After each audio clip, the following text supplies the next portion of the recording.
Kailan nga ba natin dapat dalhin yung mga babies natin sa dentist? Actually, si Kitty, second time yun na to mag-visit sa dentist. Yung first time, hindi kasi masyado successful. As in, hindi talaga siya na-check at all. Magto 2 years old pa lang kasi siya noon and as in medyo nagwala siya dun sa clinic. Pero ngayon, mas matured na rin talaga si Kitty since 3 years old na siya and kilala rin kasi niya yung dentist niya ngayon. Say hi muna kayo kay Doki. Anyway, going back dun sa question natin sa umpisa, around 1 year old, pwede nang dalhin sa dentist yung mga babies natin or 6 months after lumabas yung first tooth nila. And sa very first visit, hindi rin talaga natin ma-expect na merong magagawang procedure. More on introduction lang talaga. So since kami, iba kasi yung dentist na pinuntahan namin before, first time talaga to ni Kitty dito sa clinic ni Doki. Kaya nilaro din talaga siya muna ni Doki para makampante siya. Ganyan din talaga daw yung ginagawa niya sa mga first patients niya. Binibigyan niya ng mga toys. And inintroduce din ni Doki yung mga gamit na gagamitin, pinapakita, pinapalaro.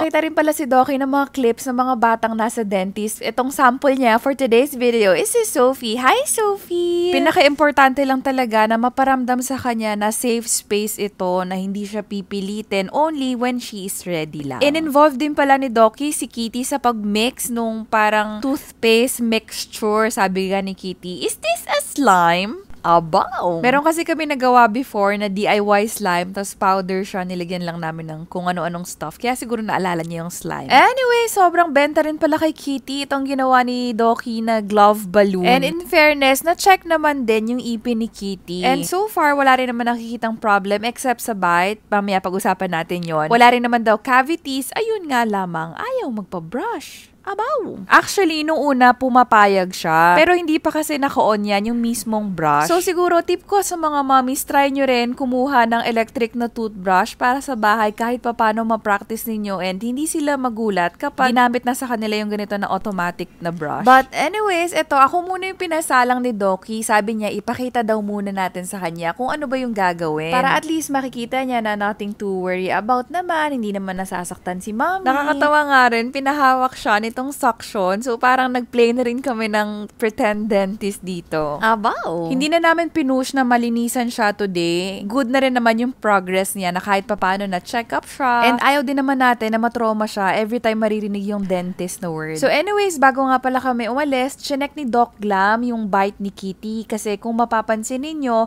medyo overbite siya. Basta ang diin kasi talaga ng bite niya. Ito, magpapakita ko sa inyo ng clip. Ayan yung bite. Parang half na ng upper teeth niya is nako-cover ng lower teeth. Mako-correct pa rin naman daw yon since bata pa naman si Kitty. Meron lang daw siya kailangan suotin. Although, sa age niya ngayon and sa size ng mouth niya, hindi pa kakasya yung parang nilalagay. So, we have to wait pa siguro ng mga 1 year pa. Update ko na lang kayo next time. Ayun lamang. Abaw!